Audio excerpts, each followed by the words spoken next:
The 2003 reboot of Battlestar Galactica was a landmark television series. It accomplished something few science fiction shows ever have. It crossed over into the mainstream, earning widespread acclaim even among viewers who normally had little interest in the genre.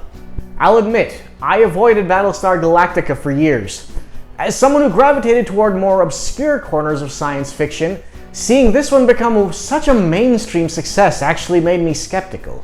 I assumed there had to be some compromise that made it more accessible to general audiences. I was pleasantly surprised though. The acclaim was completely justified. It was while watching it that I started realizing something fascinating about the series though. For better or for worse, Battlestar Galactica is the catalyst for modern sci-fi. And, more interestingly, the negative trends it inspired made perfect sense in the context of the series itself. Now to clarify, I do have to point out, catalyst and originator are two different things. A number of these aspects had shown up in sci-fi for decades already. The difference is that Battlestar Galactica was such an unexpected success that networks and studios started studying it closely, trying to figure out what the blueprint for modern sci-fi was going to look like. Networks hated serialized programming for two very practical reasons. Number one, it made a show difficult to air out of order. Number two, they were convinced audiences wouldn't be able to follow along. Not only did Battlestar Galactica's premise benefit from a linear format, it actually made the stakes matter. The characters could die, consequences could be revealed at a later time, and recaps helped audiences keep track of important details relevant to that week's episode. And because the writers didn't need to reset the story at the end of the episode, they could come up with messy, imperfect solutions whose consequences could be explored at a later time. Characters could grow and change, and even lose their standing with others, which made them more compelling and relatable. This helped more shows invest in long-form storytelling. You didn't have to reset the story at the end of every episode. Battlestar Galactica's reboot introduced a gritty aesthetic, and in the context of the series, it made perfect sense. The series chronicles a decades-long intergalactic war between two species, complete with a planetary genocide in the pilot. This isn't something the writers added to the reboot either. That's literally the premise of the original series as well.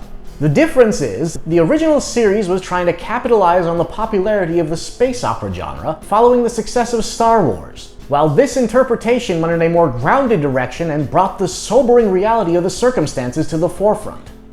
It therefore makes sense for the show to be moody and dimly lit. The situation is extremely bleak and the stakes are high. You know what doesn't make sense when filmed through a gritty lens though? Star Trek. Superman. Archie. Yes, really.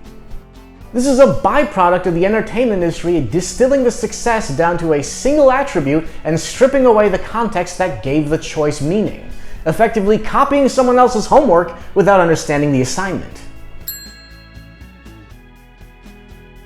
Social commentary has been a cornerstone of science fiction, going as far back as the works of Mary Shelley and H.G. Wells. This continued with the advent of television, with shows like The Twilight Zone and Star Trek tackling issues with allegorical subtlety. There's a notable distinction that made the Battlestar Galactica reboot stand out though. While it's true that sci-fi writers continued to push the envelope throughout the 80s and 90s, the reboot took an unflinching look at the morality of torture, the mistreatment of prisoners of war, paranoia-driven xenophobia, the erosion of civil liberties in the name of security, and a multitude of others. There's a reason for this as well. The reboot is a perfect time capsule of post-9/11 America during the War on Terror, and the writers confronted the same issues viewers were learning about in the news. So you've got this sweeping, gritty, spacefaring, post-apocalyptic space opera, with an intergalactic war, the last 50,000 humans in existence trying to find their way home, compelling duplicity and subterfuge, a genocidal robotic enemy disguised as humans, endless messy ethical and moral quandaries. And we have to pump the brakes and check up on who's having a messy tryst with whom every 2 to 3 episodes, acting less like a space opera and more like a soap opera. We had Adama and Starbuck, Adama and Dee, Starbuck and Anders, Gaius Balter and his vivid imaginary sex fantasy girlfriend.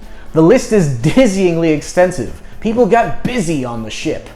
Now, I totally understand that interpersonal drama is another cornerstone of long-form television. The reboot had a finite story to tell after all, and there's no better diversion than character episodes. Unfortunately, modern sci-fi's compulsion to feature messy interpersonal drama has become a cheat code for having complex characters. And while Battlestar Galactica's reboot had 20-episode seasons to fill, the modern series limps by with an 8-episode season, meaning any generic interpersonal diversion from the main plot is genuinely detrimental. Pre-Galactica sci-fi operated under a very defined set of rules. You could have different perspectives, you could tackle complex issues, but the series was operating in a closed-loop system with a collection of archetypes. Even shows that occasionally featured an overarching storyline like The X-Files didn't fundamentally change the characters until later seasons necessitated it. Mulder was the believer and Scully was the skeptic. The reboot turned this concept on its head. A character could go through something that permanently changed them for the rest of the series within a couple of episodes. Almost every major character went through an arc that left them fundamentally different by the end of the series in a way television previously couldn't do. The impact this had on the television landscape cannot be understated. Shows as acclaimed as Breaking Bad were praised for the transformations the characters went through. The rules of television had been rewritten, and characters were no longer defined by who they were, but who they could become. For those unfamiliar with the term, mystery box storytelling is a modern narrative technique where the central hook of the story isn't only the journey itself, but the promise that eventually the audience will uncover the truth behind a larger mystery. And did Battlestar Galactica ever have them? The Final Five, the Eye of Jupiter, the Opera House Visions, the Cylon Origins. Even the location of the Earth itself was a mystery. Answers were given as the seasons progressed, but there was absolutely no shortage of intrigue along the way. The reboot was far from the first series to do this narrative technique, but its success helped demonstrate how effective a narrative interwoven with mysteries could be, and how receptive audiences were to this. The problem is, many successors learned the wrong lesson. That constantly creating new questions was more important than actually answering the ones audiences had been following, sometimes never getting around to figuring out where the story was actually going to begin with.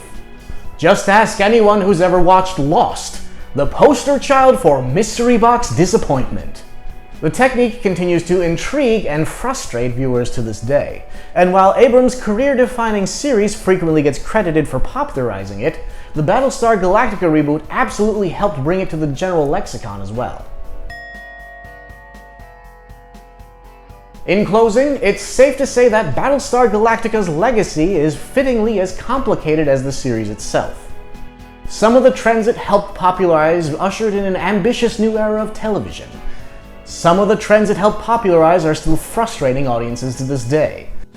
There's no denying it though. The impact the reboot had on modern sci-fi is fracking notable.